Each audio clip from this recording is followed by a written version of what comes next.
A Teodora, ela morou ali na região da Liberdade. Nessa região, antigamente, havia a Forca, era conhecido como Largo da Forca. Muitas pessoas presas, que eram condenadas à pena capital, a forca, acabavam sendo executadas ali naquele espaço até meados aí, do século XIX em São Paulo. E por lá, infelizmente, passaram muitas pessoas escravizadas, quilombolas, provavelmente indígenas e outros tipos.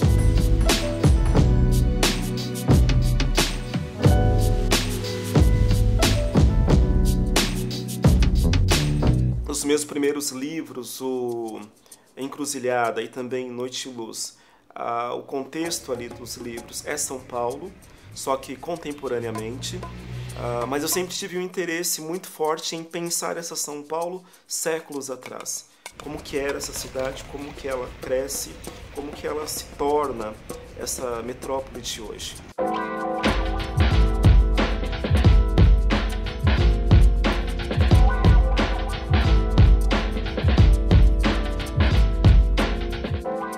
No caso do livro Teodora, Mukanda Teodora, eu estou falando de São Paulo no século XIX.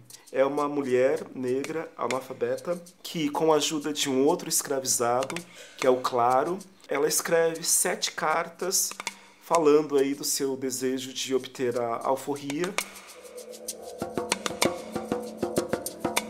As cartas da Teodora, elas foram primeiramente registradas a partir do livro da Cristina Wissenbach. Eu estava começando a fazer minha pesquisa de mestrado sobre a história da escravidão em São Paulo. Então a ideia inicial era ir até o arquivo e fazer um primeiro levantamento da documentação. Por volta de 1850, 1860, ela era uma cidade muito pequena. Caipira, uma cidade de bandeirantes, uma cidade de imigrantes, e esse passado escravista da cidade, ele era muito pouco trabalhado, muito pouco revelado. E eu fiquei muito impactado ao ler aqueles documentos e tentando contextualizar como que era a São Paulo da Teodora e do Claro naquele período. Os processos criminais poderiam me revelar cotidiano, vida, sociabilidades dos escravos dentro da cidade. E não era a cidade que imaginavam naquele período se tornar a grande metrópole aqui no Brasil, com tantos habitantes. Incrível dessa história da Teodora e das cartas é que são documentos que mostram o quão africano era nosso mundo. O quão africano era essa cidade, não é? Eles dizem, essa conga não pode ser separada desse homem de Angola. E fala isso pro senhor dela, que é um senhor padre. Junta santos católicos, né? Então, a Rainha do Mar, São Benedito, é uma religiosidade diaspórica na sua essência, não é? No centro de São Paulo, nós também tínhamos a Igreja do Rosário dos Homens Pretos. Ela ficava anteriormente onde hoje é a Praça Antônio Prado. Que era o prefeito da cidade em 1904, quando ele mandou demolir, né? Ele se apropriou do terreno da Igreja Nossa Senhora do Rosário e trocou o nome do Largo do Rosário para Largo Antônio Prado.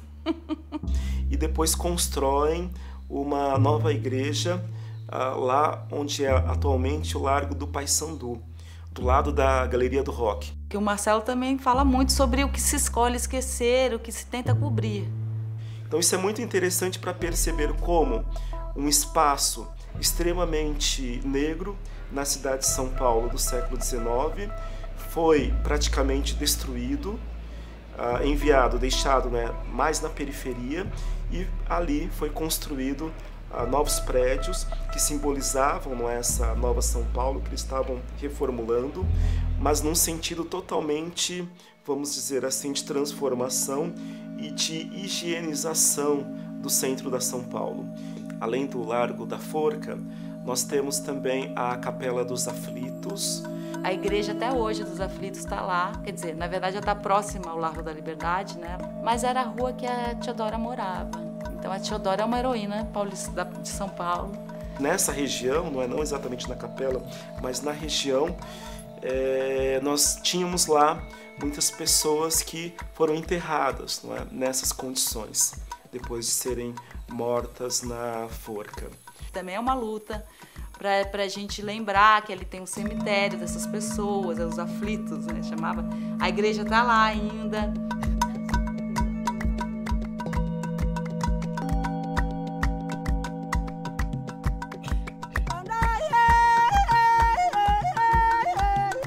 Existia pouca atenção em relação à vida ordinária, a não ser nos momentos em que eles se envolviam em delitos, em crimes. Claro, junto com um outro escravizado, acabam se envolvendo em um crime na casa do cônego Terra. Teodora, que era só uma suspeita, né, de cúmplice. Essas cartas foram apreendidas, então, por causa do Claro, que foi preso, e foram guardadas no Arquivo do Estado, aqui em São Paulo. Mostra como que esses arquivos, eles muitas vezes estão ligados aos instrumentos, não é, aos equipamentos de repressão na nossa sociedade. E você esconde esse crime que você mesmo, que você como país, como Estado, produziu, que foi a escravidão.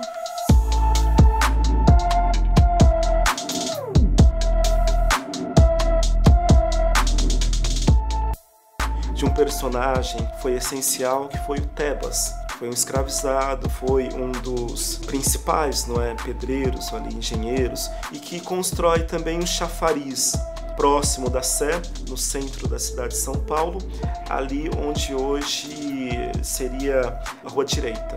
E provavelmente foi um local que a Teodora e o Claro, em diferentes momentos, passaram em frente. Outros pontos relevantes para a gente imaginar São Paulo nesse período, ali na saída do metrô Anhangabaú, onde tem o paredão do Pix.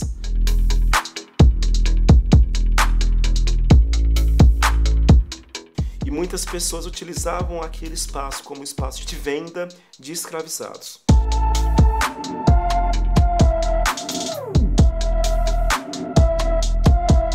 Na faculdade de Direito, em São Paulo, naquele período, pensar que o Luiz Gama trafegava, não é? Naquele espaço, naquela praça, e se torna um advogado importantíssimo naquele período. E nós temos o Benê, que é um personagem da Roda dos Enjeitados. Era um local que havia na Santa Casa de Misericórdia, e era um equipamento onde as famílias que tinham, não é, crianças e não poderiam cuidar por algum motivo, deixavam aquelas crianças lá para serem cuidadas pelas freiras.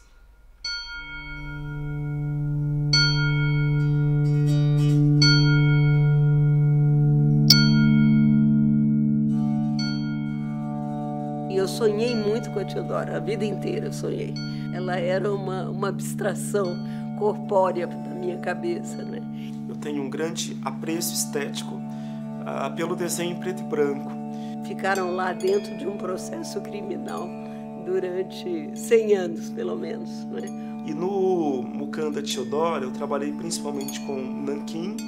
Eu vi no trabalho artístico do Marcelo uma possibilidade de atingir um público mais amplo, né? E depois trabalhando com tinta branca, criando as áreas de luz. E quando surge a possibilidade de transformar isso literariamente, não é? E depois eu levo cada uma dessas páginas para o computador. Então é muito feliz assim esse casamento da ficção com a história, né? Que ele faz muito bem. E aumento bastante o contraste. E eu acho ele o maior artista visual da história da escravidão, da história do negro no Brasil, é o Marcelo, não tenho dúvida. Então foram cerca aí de 3 anos ao total.